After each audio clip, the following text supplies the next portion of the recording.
Cross jet explosion pot oil circuit બ્રેકરની કામગીરી સમજાવો.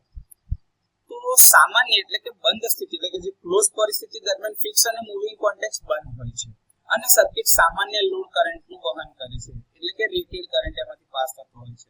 પરંતુ જ્યારે ફોલ્ટ થાય એટલે કે શોર્ટ સર્કિટ અથવા તો ઓવરલોડ થાય છે ત્યારે પ્રોટેક્ટિવ રિલે કાર્ય કરે છે અને બ્રેકરને ટ્રિપ સિગ્નલ આપે છે.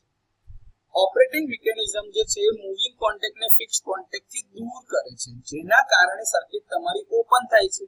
હવે જેમ જેમ તમારા કોન્ટેક્ટ એકબીજાથી અલગ થાય તેમ તેમ તેમની વચ્ચે ઓઇલથી ભરેલી જે એક્સપ્લોઝન પોટ જે ચેમ્બર છે આર્ક ચેમ્બર એની અંદરમાં એક આર્ક ફોર્મ થાય છે કારણ કે કોન્ટેક્ટ એકબીજાથી સેપરેટ થાય છે. આ આર્કની તીવ્ર ગરમીના કારણે આસપાસના ઓઇલનું વિઘટન થાય છે જેના કારણે હાઇડ્રોજન ગેસ ઉત્પન્ન થાય છે અને ઓઇલની વરાળ પણ બને છે. આ એક્સપ્લોઝન પોટની અંદર પ્રેશરમાં વધારો થાય છે પરંતુ ક્રોસ જેટ પ્રકારની અંદરમાં બહારથી જે એક્સટર્નલ પ્રેશર આવે છે એ પણ ખૂબ જ મહત્વનો ભાગ ભજવે છે.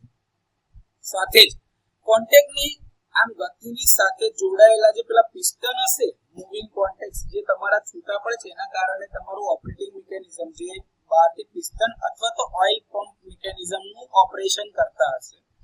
આ પિસ્ટન જે છે એ આર્ક પાથ ઉપર લંબ આ બાજુની સાઈડ ઉપર લંબ જે ક્રોસ રાઈઝ કહેવાય એવી રીતે જે નોઝલ ગોઠવેલા હશે જે ક્રોસ જેટ પ્રકારના હશે એના દ્વારા હાઈ પ્રેશરાઇઝ ઓઇલને ફોર્સ કરીને અંદર દબાણ કરે છે જે આર્ક પાથને લંબ હોય કેમ કે તમારા કોન્ટેક્ટ સેપરેટ થાય એટલે આર્ક આ દિશામાં થાય છે ઉપરથી નીચે તરફ અને આ તમારા ક્રોસ જેટ હોય છે એક્ઝેક્ટ 90 ડિગ્રી પર એને લંબ દિશામાં લાગે છે.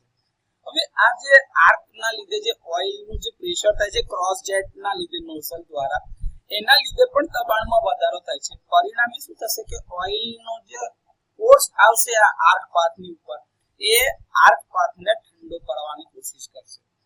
આ એકબીજાને લંબ દિશામાં હોય છે અને જેટ દ્વારા થાય છે એટલે એને ક્રોસ જેટ બ્લાસ્ટ કહેવામાં આવે છે.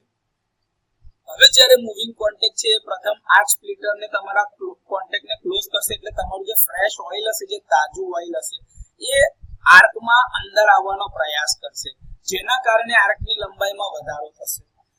એવી જ રીતે બીજા આર્ક સ્પ્લિટર પાસેથી કરશે તો બીજું તમારું ઓઇલનું જે હશે ફ્રેશ ઓઇલ એ બી અંદર આવવાની કોશિશ કરશે એના લીધે અગેન આર્ક પાથની લંબાઈમાં વધારો થશે. તો આવી રીતે જે તમારા ક્રોસ ફ્લોઈંગ ઓઇલ જેટ હશે આર્કની લંબાઈમાં વધારો કરે છે અને આજુબાજુ જે આયોનાઇઝ્ડ વાયુ હોય છે એને દૂર કરીને ડીઆયોનાઇઝ્ડ કરે છે જેથી કરીને તમારો આર્કનો જે આ કોલમ એટલે કે જે આર્કનો પાથ હતો એ ઝડપથી ઠંડો પડે છે અને આર્ક પાથનું ડીઆયોનાઇઝેશન થાય છે.